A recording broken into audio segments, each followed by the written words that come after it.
Welcome to Randy's Old Time Radio Shows. Tonight, join Mr. Keene as he uncovers lives touched by love and loss.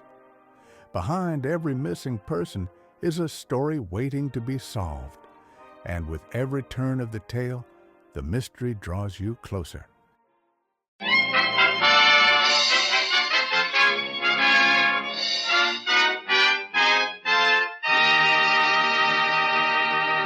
Mr. Keene, Tracer of Lost Persons, is on the air.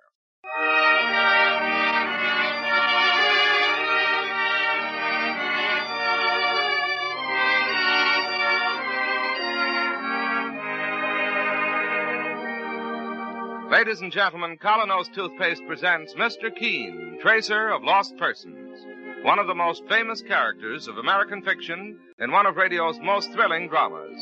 Tonight and every Thursday night from 7:30 to 8 Eastern Wartime, the famous old investigator will take from his file and bring to us one of his most celebrated missing persons cases.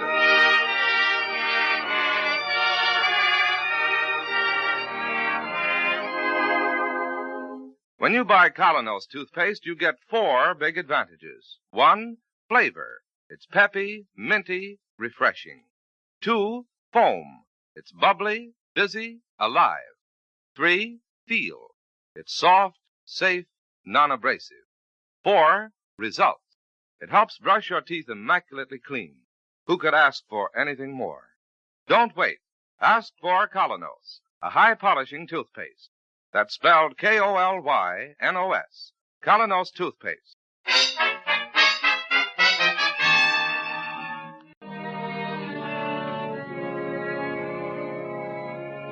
And now, Mr. Keene, Tracer of Lost Persons, who tonight brings us the case of the Leaping Dog, a strange and baffling story that began on a street corner in New York near the Tracer's office. There was a modest little apartment house on the corner, and outside, a large Belgian shepherd dog stood looking up at a ground floor window and baying unhappily. From time to time, the dog would leap with all his strength toward that closed window, only to fall back hour after hour. Of course, it attracted attention from many who passed by, and eventually from Mr. Keene and his assistant, Mike Clancy, as they were walking back to their office from lunch. Mike, Yes, Mr. Keene. look on the corner there. That dog is still there. Oh, sure enough. The leaping dog. There he goes again.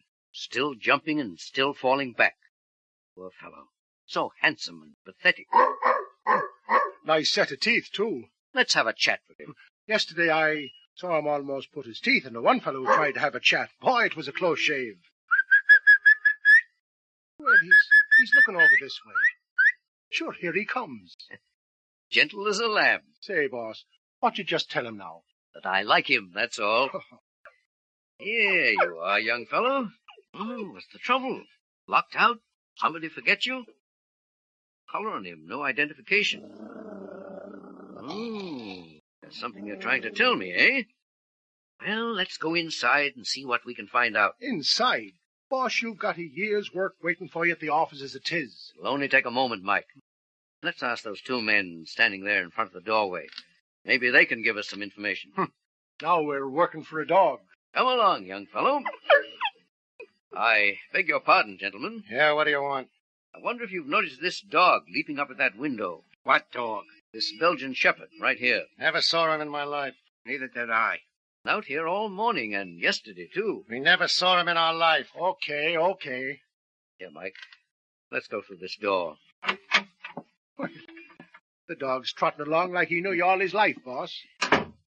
Walk up apartment. There goes the dog, heading for that first door. And that's where he probably lives. Ring the doorbell, Mike.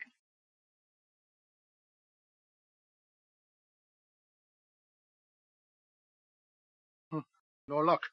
See what's down there on the doormat. Oh, newspapers, a pile of them. Let's have a look at the dates. Here you are, sir. Lying here as far back as 5 days. Hey, boss, you think somebody's dead inside the apartment? Died sudden like maybe, or committed suicide? Could be. Let's call the cops. No, before we go that far, let's try the easy way. We'll ring the bell of the neighbor next door. Okay, sir.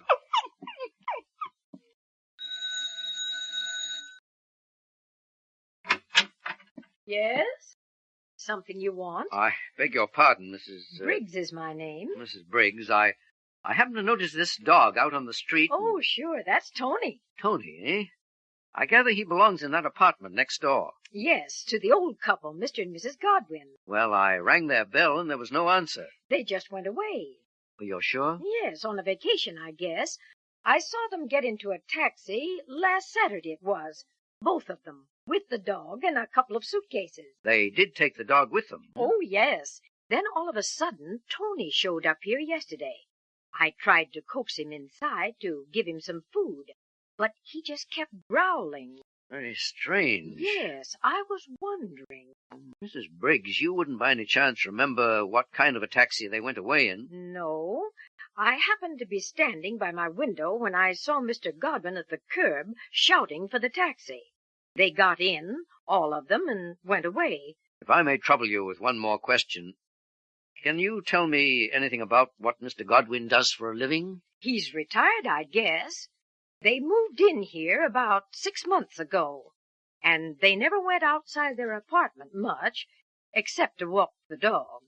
Oh, excuse me. I've something on the stove cooking now. Go right ahead and take care of it. Thank you very much, Mrs. Briggs, and goodbye. Goodbye. Well, boss? Mike, scribble a little note and shove it under the door. Say we've taken Tony to the office. To the office? Do as I say, please, Mike. Okay. Dear Mr. Godwin, if you are looking for your dog... Poor fellow. You're very upset. So am I, Tony. Something about this situation I just don't like. Well, you come back to the office. We'll fix you a bite to eat. Do a little thinking about this funny business. Okay, Mr. Keene. I put the note under the door. Let's get along, Mike. I beg your pardon, gentlemen. Come on, Skinner, out of the way. Okay. Thank you, gentlemen. Here, Tony. Come along. This way. Hey, Skinner, Yeah, Harvey? did you hear what name that Irishman was calling the old guy before? Sure, Mr. Keene. There's an investigator by that name. Famous.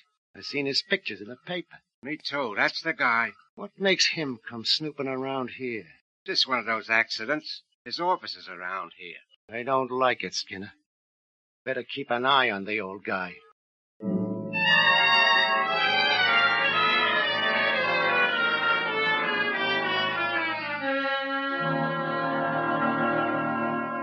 Well, boss, 2 days gone by, and you're still hanging on to this dog. You take him home every night, you bring him back in the morning, and keep him by your desk. He's becoming a regular member of the staff. Not a bad idea, Mike. Why don't you turn him over to a cop? What are you up to anyhow?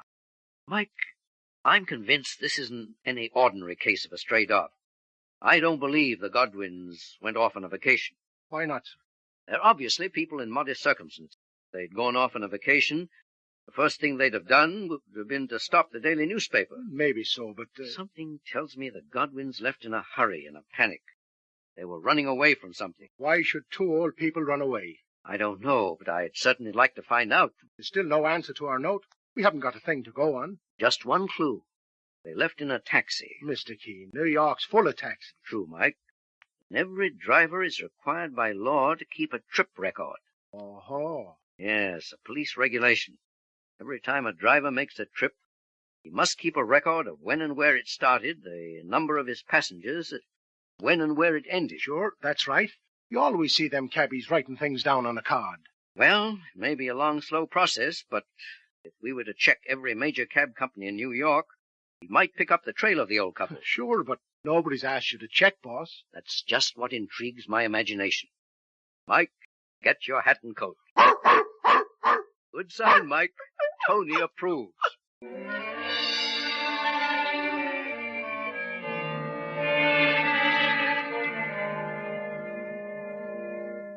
Skinner, I don't like the looks of it. Just because the old guy makes friends with the dog? He's hanging on to the dog because he's got a hunch of some kind. You know Keene's reputation. Maybe so, Harvey. Shut up. Do like I say.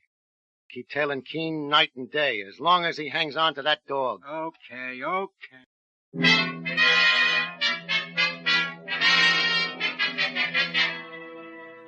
That's right, Mr. Boyle. I'm looking for a cab that picked up an elderly couple at that address Just a week ago today. Sorry, Mr. Keene. Wasn't any of our cabs.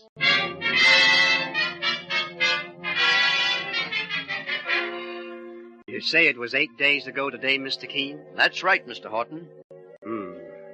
No, sir, it doesn't show on our records.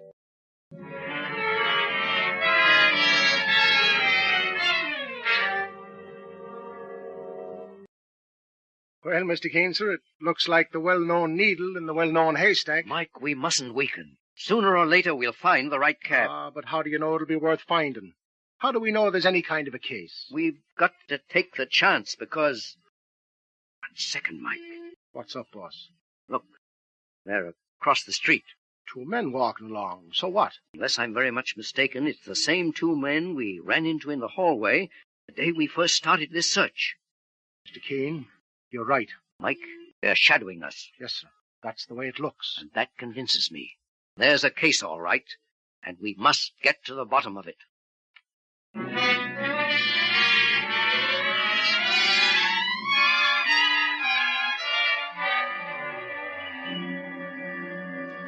Sure, Mr. Keene. I drove that old couple in this taxi right here. You're certain of that, driver? Oh, it checks all the way. The time of day, address where I picked them up, and a couple of other things happened to make me remember. Oh, tell us about them.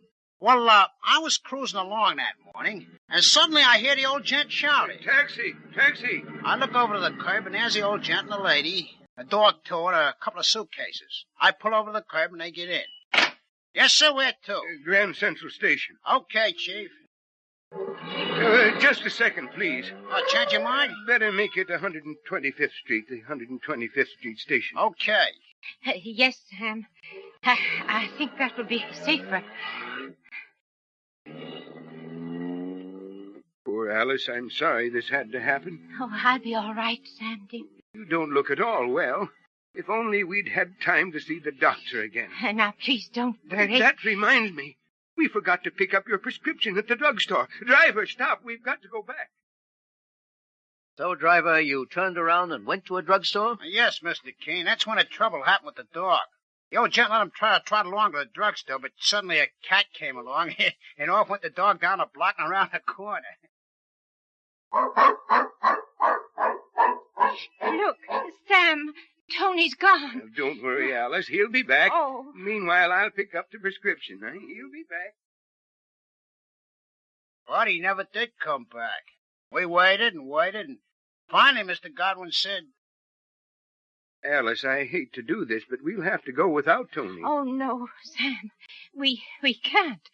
Tony's been almost like a child to us. But if we waste any more time here, it may cost us even more than Tony. Driver, get going.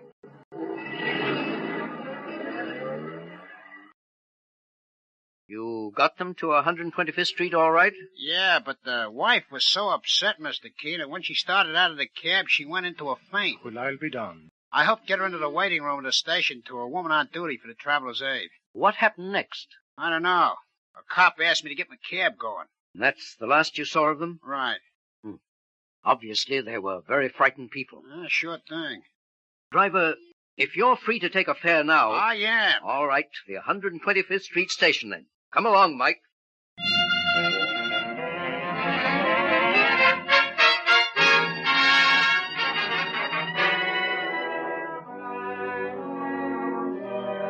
While Mr. Keene and Mike Clancy continue the search, we pause for a moment. Every day, thousands and thousands of people are discovering they can get almost incredibly fast relief from the pains of simple headache and minor neuralgia with the remarkable product called Anacin. You see, Anacin is like a doctor's prescription, for it contains not just one, but a combination of medically tested and proven ingredients. That's one reason it brings such amazingly fast relief. Many have discovered this right in their own physician's or dentist's office, where they've been given an envelope containing 2 Anacin tablets. Get Anacin at your druggist next time you have a headache pain or the pains of neuralgia. Take only as directed. Anacin, Anacin, in handy boxes of 12 and 30 tablets and economical family-size bottles of 50 and 100. Now back to Mr. Keene and to Mike, his assistant, at the 125th Street station. Yes, Miss Thompson, that's the old couple, all right. Tell me the rest, please. Well, as representative of the Traveler's Aid, I put myself at their disposal, Mr. Keene. I offered to get a doctor. And? She refused. She said all she needed was a spoonful of her medicine. A few minutes later, they got on their train and left. Did they tell you where they were going? The old gentleman was very vague. Indiana, he said. Indiana? And that's all. Boss, Mr. Keene. Yes, Mike? Look, over there in the corner. 2 men again. Still trailing us. Miss Thompson, I have a very important request. Anybody else comes along to ask you about that old couple, unless it's the police, don't give any information. Why, I don't understand. It's still a puzzle to me, too. Obviously, those two people are in some terrible danger. Please do as I ask.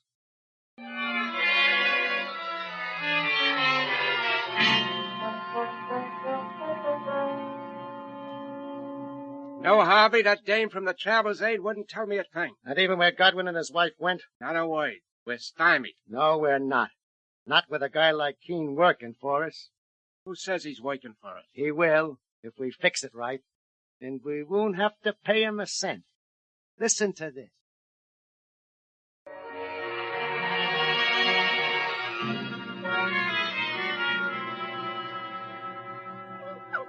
Easy there, Tony, easy. I'm doing my best to find them. Just be patient. Patient. Boss, you're up against a wall and you know it. I do know they've gone to Indiana, Mike. You found that out yesterday. Nothing since. Indiana. It's a very big place. Give it up, Mr. Keene, sir. Turn the dog over to the animal society. Mike, maybe I'm just a vain old man, but I hate to admit defeat. Yes, Susie? A letter just came for you, Mr. Keene. Special delivery. Thank you, Susie. Very well, Mr. Keene. Maybe the Godwins have children out in Indiana. Maybe they... Well, I'll read this letter.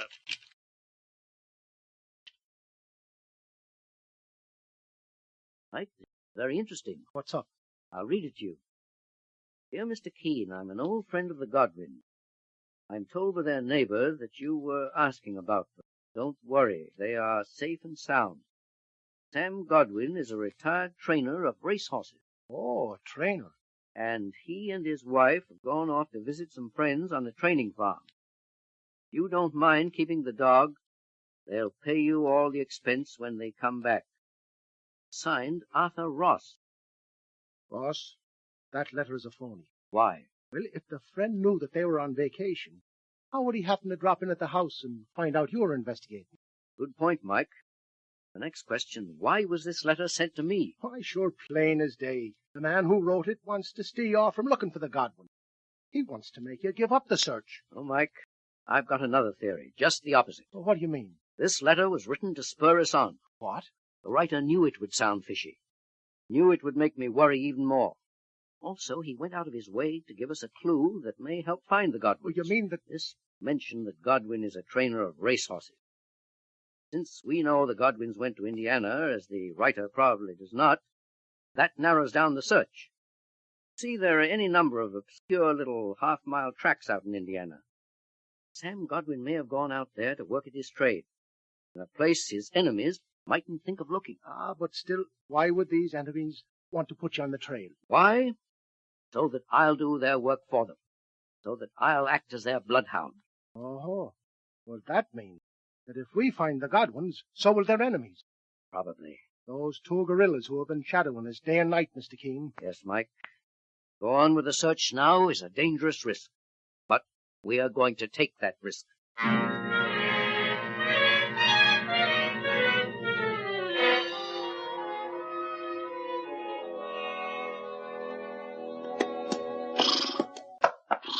Steady, steady there, Lightning. This gentleman wants to talk to us. Mr. Williams, if you'd rather I came back after the race... No, it's My all name right. is Keene. I'm an investigator from New York. Oh, yeah. I'm trying to locate a trainer by the name of Sam Godwin. I wonder if you know him. Sam Godwin? Oh, sure. Yeah, he's old, but he's one of the best men in the business. Oh. Have you run into him by any chance? Well, you see, Godwin's a big shot, Mr. Keene. Wouldn't find him around a dinky half-mile track like this. Not here. Well, are there any other race meetings going on in the state? Yes, there's a small one over here at Haverford. And there's the spring carnival over at Beresford. But I don't think that you'll find it. Well, thank you, Mr. Williams. I'll have to check that for myself.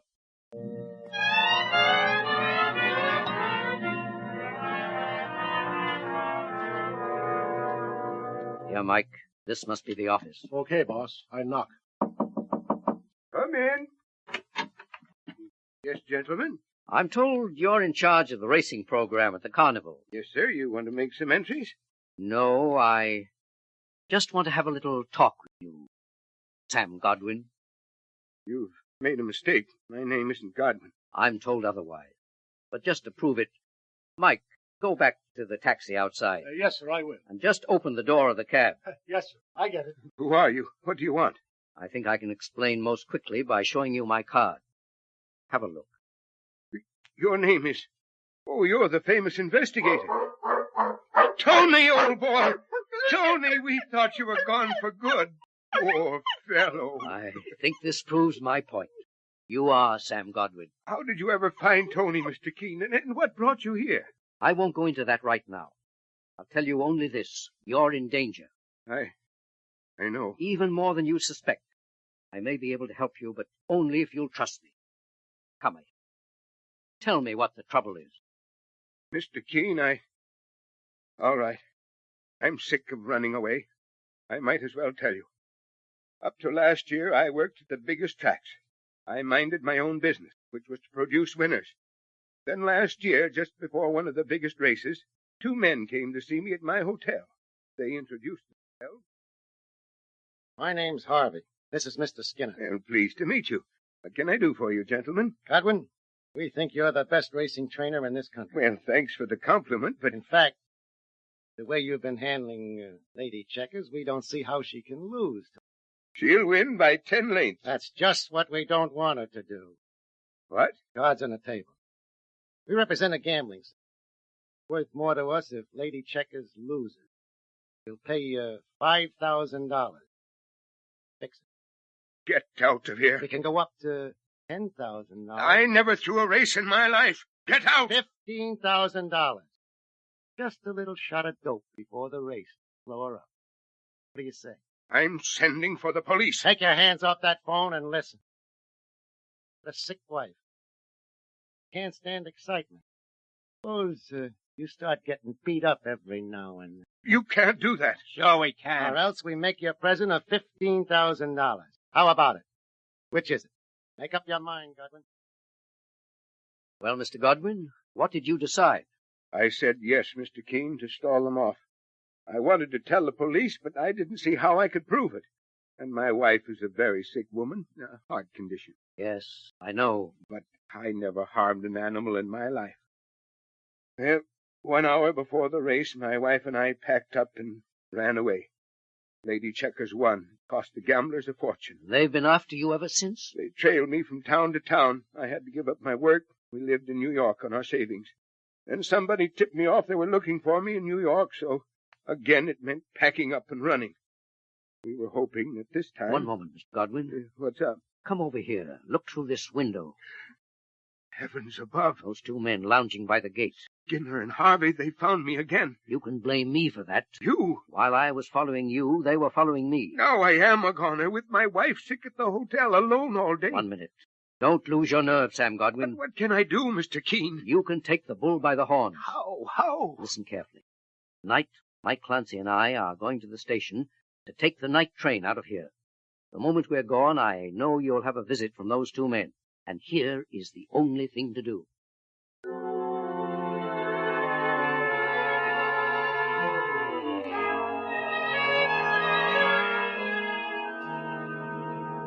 Poor Alice. Having quite a bit of pain, aren't you? No, don't try to talk, dear. That sleeping powder should be working any minute now, and you'll be dozing off. That's it. Just relax. Sleep. That's it. Sleep. 1 second, please. It's you. You? Hello, Godwin. Surprised to see us? We're coming inside. No, you can't. My wife's sick. She just dozed off. Too bad. Let's go downstairs to the lobby. Have 10 witnesses around? No, we're coming inside. Please, my wife has a bad heart. You should have thought of that before. Before you gave us the double cross. What do you want of me? We want our dough back, the money we lost in the race you didn't throw. You know I haven't got that kind of money. We got a proposition. What did you tell your owners when you walked out on your last job? That I had to take my wife to a rest home. So you still stand all right with your old stable and all the big stables, huh? Yes, I've had a couple of good offers lately. That's what we're getting to. You're going to take one of those offers. You're going back to the big time. To work for us. For you? When we want your horse to win, he wins. When we want him to lose, he loses. To work for us. And you keep on working for us till we get back our dough. And something more. No, I can't. I can't do it.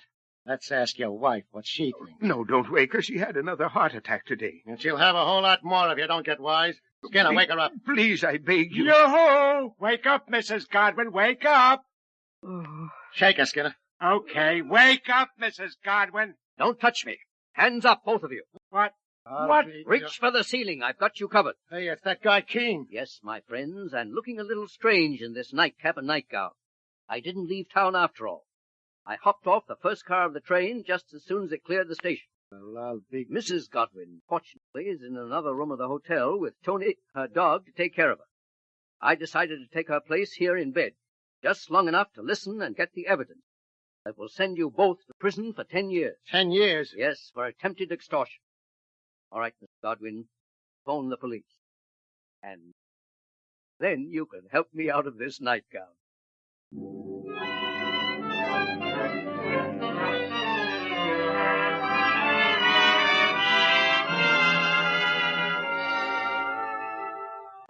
Listen next week at the same time as Mr. Keene brings us the case of the Little Black Book.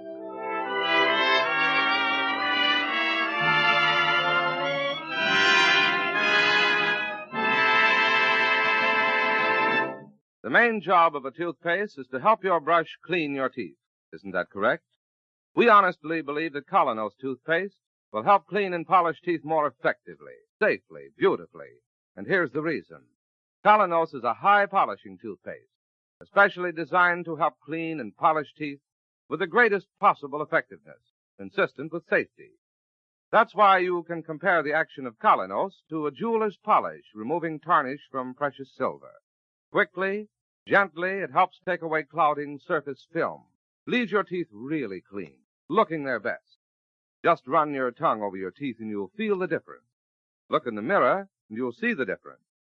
So start each day the Colonos way, and let Colonos toothpaste help you keep smiling.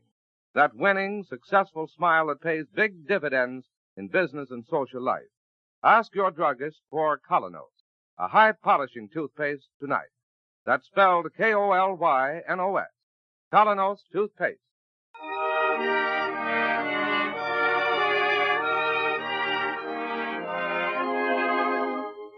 You've been listening to Mr. Keene, Tracer of Lost Persons, on the air every Thursday, 7:30 to 8 Eastern Wartime over this network. Don't miss Mr. Keene next Thursday night when the kindly old Tracer turns to the case of the Little Black Book. This is Larry Elliott saying good night to the makers of Colonos toothpaste and inviting you to listen to Friday on Broadway at 7:30 p.m. Eastern Wartime over this network tomorrow night.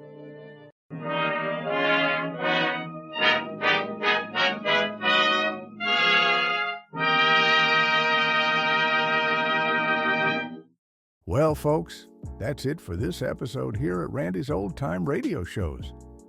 Before we wrap up, it's worth noting that Randy dedicates countless hours to restoring and editing every single show before it's uploaded for your listening pleasure.